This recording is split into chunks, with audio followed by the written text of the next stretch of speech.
Ethan, And Andy, go go to to Citi. Citi. Well, hello, Andy. Hello, Ethan.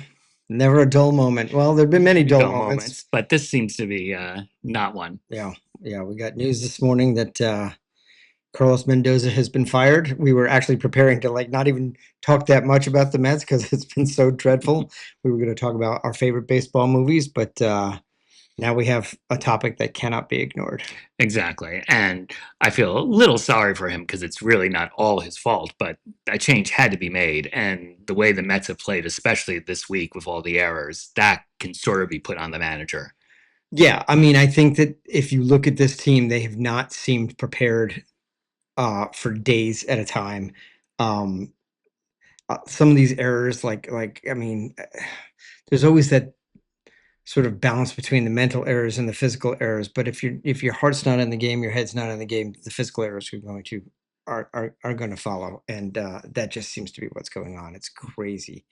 And the other thing too, I see a lot of people blaming Stearns, and I don't absolve Stearns of any of this stuff. I think you can't look at a team that's been remade and is playing this badly and not blame the guy who put that team on the field. But they stank up the joint for 2/3 of last season too, with all of these players that are beloved and mourned. They're missing as being, their departure is being mourned, but they stank then too. So I do think Mendoza has to wear some of this, and he finally has. No, I agree. And, the rotation might be the thing that's really keeping the Mets from making any kind of run now. But the basic defense is just they should not be making these errors. I And agree. these are professional major leaguers, and and Semyon, who's supposed to be a Gold Glove second baseman, is not what he used to be, and Lindor is making all these mental errors, which is really surprising. Yeah, I mean, again, you and I have never been in a major league dugout during a game or in a clubhouse, so a lot of this is speculation. But it just somebody is in charge of tying all that together, and that's the manager. And the manager of the New York Mets was until this morning or late last night, Carlos Mendoza. So, yeah, I don't think anybody can say this was not deserved.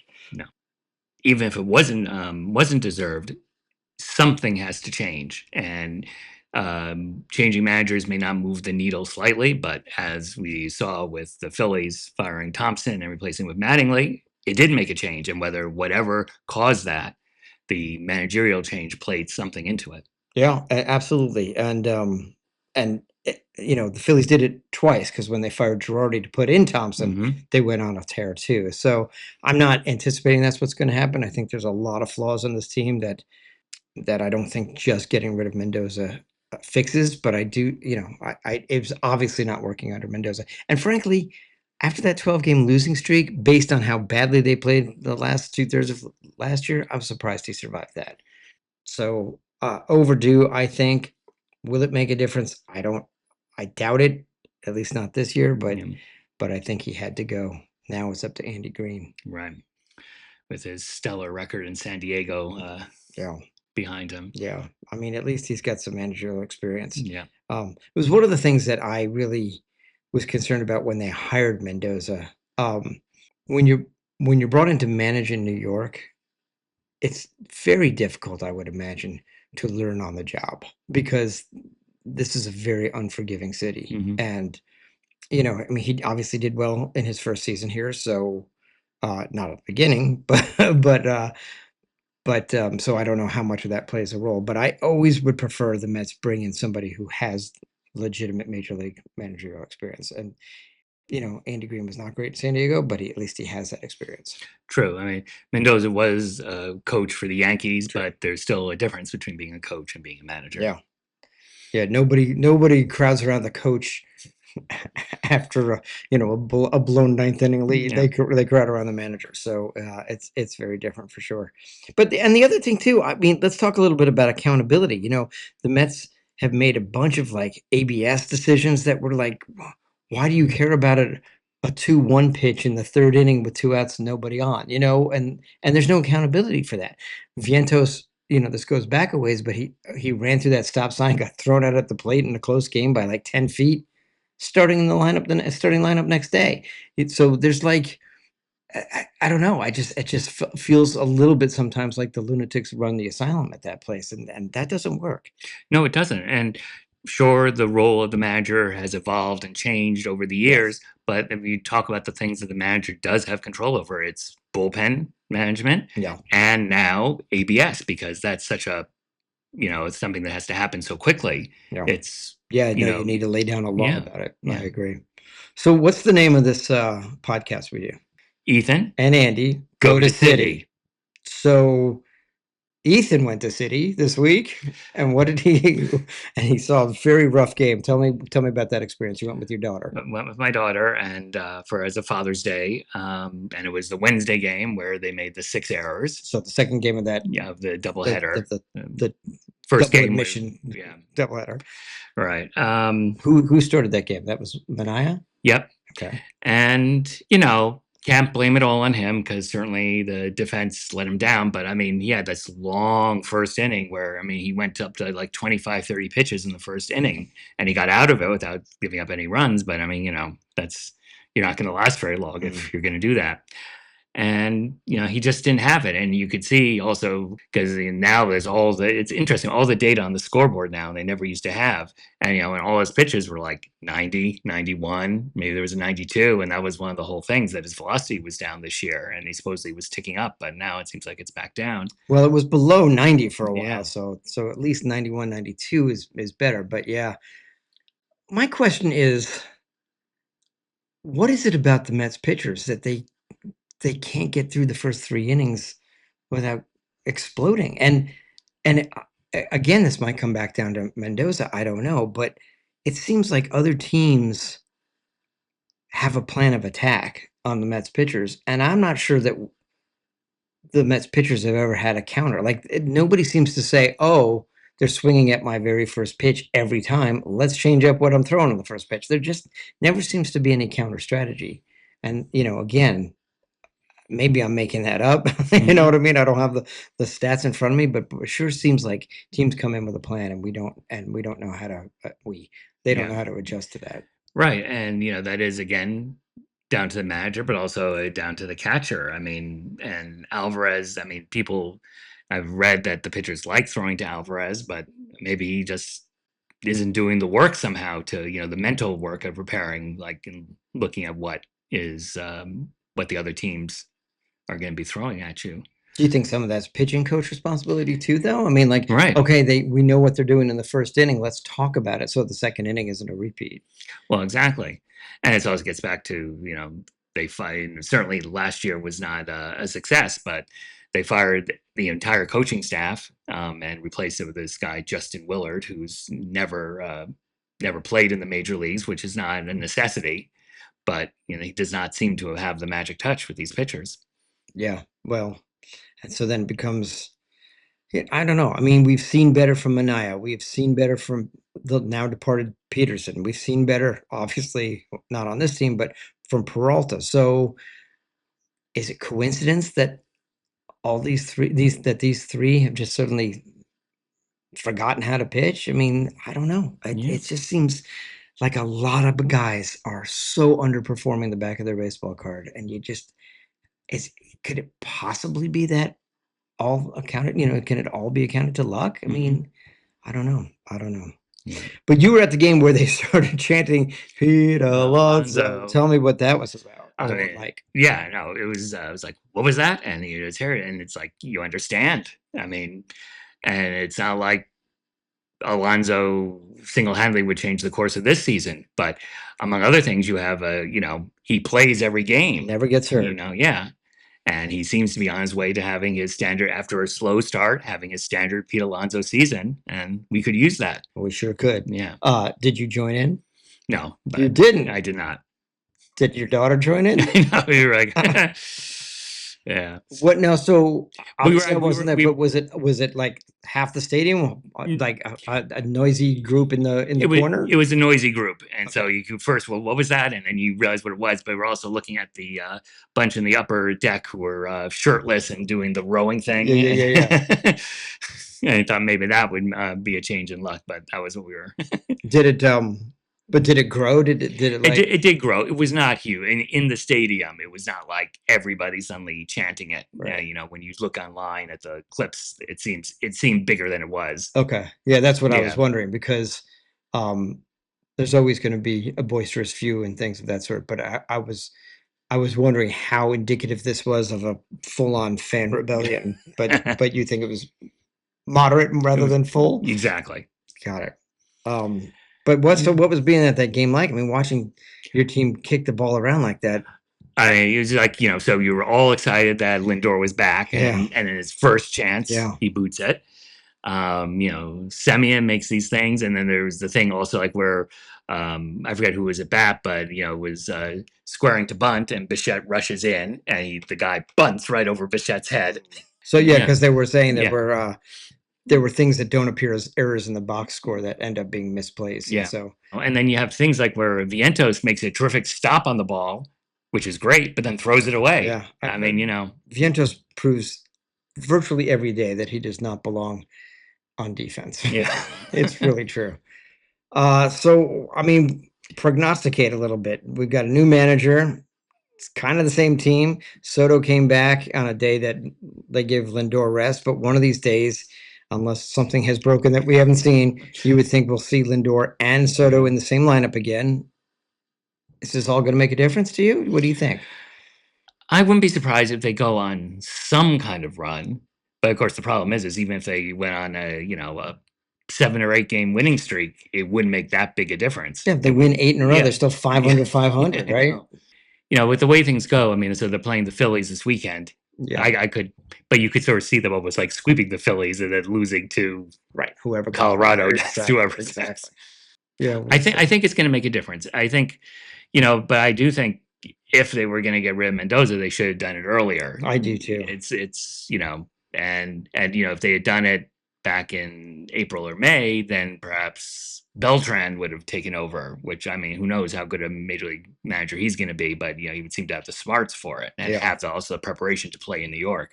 yeah. And you know, Andy Green may be a diamond in the rough and may you know be a great choice, but I somehow doubt it. Well, there are a lot of managers who are not highly successful their first time out. I mean, Hmm. they're as they learn and all that, and then have sort of figured it out and have seen clouds from both sides now, Right. can turn it around. I don't know enough about him to really have an opinion on how he'll do, but I think it was way past time for Mendoza to go. No, something just was not working. I mean, as nice a guy as he is, and you know great how he always took the questions after the game, and that is part of being a manager is Yeah, working with the media. But you know, you got to try everything that you can, and unfortunately, part of that is like firing the manager and seeing if that makes a difference. And yeah. it might not, It might but not. but It might not. Speaking of things that did not make a difference, or maybe it will make a difference. Peterson was traded to the Cubs. That shocked me. I did not. I am not that they traded him, but that they mhm, traded him when they did, right. and they actually got a piece that's not a total disaster. It's not like a guy destined for middle relief if he ever gets past AAA kind of guy. What were your thoughts on trading Peterson? Yeah, I mean, obviously he's, you know, has not produced at all, and he, I don't think he was ever going to solve his problems with the Mets at the moment. I think he's definitely a person who needs a change of scenery. I have a sort of feeling. I mean, so it happened while they were playing the Cubs, and you Mm, almost think, okay, the Cubs GM like called Stearns and said, okay, we want Peterson. Who would you like? And he looked down and says, oh, we'll take what's his name, Mathis, and yeah, um, and so it just turned out that the guy they were willing to give up the guy that Stearns wanted or something. yeah. So it was probably just more. It just happened. I mean, because the Cubs need pitching. The Cubs are so Yeah, desperate for yeah, pitching that it makes sense. I mean, so desperate for pitching that they were willing to bring on Peterson, right? yeah. Um, but I mean, that guy just forgot how to pitch. I What the know. heck happened? He had been frustratingly, below expectations for a while, but then he got that hip surgery and he seemed to really respond to that. Like, okay, maybe the reason he had been walking a lot of people was he was pitching in pain and all Hmm. that, and that seemed to fix it. But boy, oh boy, I mean, the one thing he has to look forward to is the Cubs have an incredible infield defense, and That's what run prevention is, by the way. Exactly. So that can only benefit him because Yeah. he's got a high ground ball rate, and the Mets kick the ball around and the Cubs do not. So we'll see what happens. But it'll be infuriating, to be honest, to see him suddenly, Yeah. excel in another uniform. Because why can't we fix that? I don't know. But it does seem like a lot of these people that, you know, they're going to go to other places and they're going to do better than Yeah, they have with the Mets. So, yeah. The Dodgers are really good at that. yeah. Like they bring in, not so much lately because they've been shopping at the high end, but like Max Muncy is a great example, Mhm. a guy who was like a nobody and suddenly became a cog in the wheel. But the Mets just don't seem to do that. Like, who comes to the Mets and is better than they were before? There's Mhm. not that many people. Well, I was reading a story, I forget who it was, but I mean, saying about this, people come to the Mets and they just don't do well their first year, but it does seem like it's true for whatever reason it is. And there's yet another reason for perhaps not totally blowing up the team and bringing in, It's yeah, true. 6 or 7 new people It's true. because they At the all same might, time, because yeah, they yeah, they they all have might, that adjustment. yeah. It's funny. Piazza always gets lopped into that Mhm. group, but if you look at Piazza's numbers when he came to the Mets, he was spectacular. He might have had 2 weeks of adjustment, but he was really good. So throw him away. But Yeah. Beltran for sure. I mean, you could even go back. I mean, you can go back decades with that kind of thing.